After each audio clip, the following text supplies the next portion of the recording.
Ensimmäinen näytös, kadonnut viiva, 2004–2016, kaikki alkoi kynänvedosta. Opetushallituksen viisaat päättivät, että numero 7 poikkiviiva oli turha jäänne menneisyydestä. Kansainvälistytään. He julistivat ja opettivat lapset kirjoittamaan 7 pelkkänä kulmana. Kansa katsoi lopputulosta ja totesi, tuohan on ykkönen. Seurasi 10 vuotta sekavia osoitteita ja vääriä laskuja, kunnes vuonna 2016 viranomainen nöyrtyi, poikkiviiva palautettiin, koska ilman sitä kukaan ei tiennyt, mitä numeroa tarkoitettiin. Maalaisjärki voitti teorian. Toinen näytös, idioottivarma luottamus, 2015, sitten tuli suuri pakolaiskriisi. Suomessa ylpeiltiin maailman parhaalla rekisteröintijärjestelmällä, jota meinasimme markkinoida muillekin. Se oli idioottivarma, viranomainen kysyy tulijalta nimen ja kotimaan ja kirjasi ne ATK-systeemiin. Nyt tiedämme kaikkien taustat. Virastot riemuitsivat. Heiltä vain unohtui, että 30 000 tulijan joukossa joku saattaisi juksata. Kun passit puuttuivat ja nimet vaihtuivat lennosta, maailman paras systeemi osoittautui digitaaliseksi toiveajatteluksi. Todellisuus voitti lomakkeen. Kolmas näytös, hetuautomaatti, 2018, innostus ei silti laantunut. Trafin johdossa keksittiin, että avoimuus on modernia. He avasivat palvelun, josta sai kenen tahansa henkilötunnuksen, kunhan tiesi nimen ja kotikunnan. Se on julkista tietoa. Virasto intti, vaikka kansa näki heti, että siinä tarjoiltiin identiteettivarkaita varten valmis noutopeitä.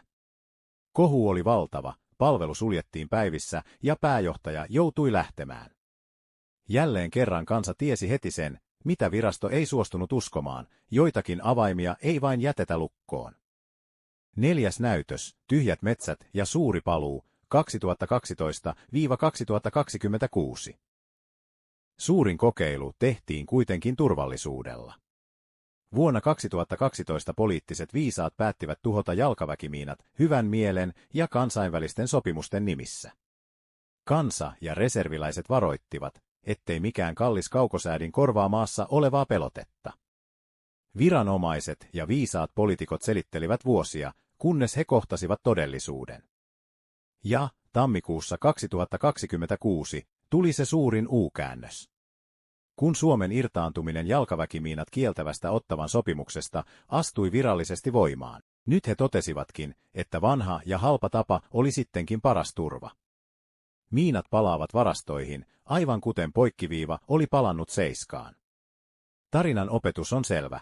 Vaikka viisaat kuinka yrittäisivät poistaa viivoja, suojia tai miinoja, kansa tietää, että jos jokin on hyvä ja toimiva tapa, siitä ei kannata luopua vain siksi, että joku toimistossa haluaa olla edistyksellinen. Viides näytös, kukkasota, 2019, viranomaiset julistivat sodan lupiineille ja kurtturuusuille. Teiden varsilta kaivetaan ylös kukkaloistoa, jota ulkomaalaiset ihastelivat, ja tilalle toivotaan vaatimattomia ketoja. Kansa katsoo tyhjiä pientareita ja kysyy, miksi kukoistus pitää vaihtaa hiekkaan ja rikkaruohoihin vain siksi, että kukkien passi ei ole oikea. Se on jälleen kerran kamppailu sääntökirjan ja silmän ilon välillä. Moni miettiikin nyt, jos jalkaväkimiinat ja poikkiviivat tulivat takaisin, tuleeko päivä, jolloin kurtturuusujen, rosa rugosa ja komealupiinienkin, lupinus polyphyllus, kohdalla todetaan, että annetaan niiden nyt kukkia, kun ne kerran siellä jo ovat. Kuudes näytös, Tunkion vartijat ja taivaan vieraat, 2021, uusin viisaus vei valvonnan takapihoille. Luotiin kompostirekisteri ja kompostipoliisit lähetettiin katsomaan, onko banaaninkuori tarpeeksi kostea. Samalla kun viranomainen myöhii kansalaisen multaa, 2026, taivaalla pörrää vieraan vallan räjähdelennokkeja. Virallinen vastaus on tyyni. Sotilaallista uhkaa ei ole, vaikka lennokki on lastattu räjähteellä. Uhkaa ei nimetä, mutta naapurin komposti on rekisteröity. Suuri virastosaaga, 7. näytös, tiede on puhunut, 2020, kun koronavirus saapui, viranomaisviisaus nousi aivan uudelle tasolle. THL:n ja muiden asiantuntijoiden suusta kuultiin vakuutteluja, jotka kansa otti vastaan totuutena, mutta jotka murenivat kuukausi kuukaudelta. Rokote estää leviämisen. Aluksi vakuutettiin, että rokote on tie ulos pandemiasta, koska se katkaisee tartuntaketjut.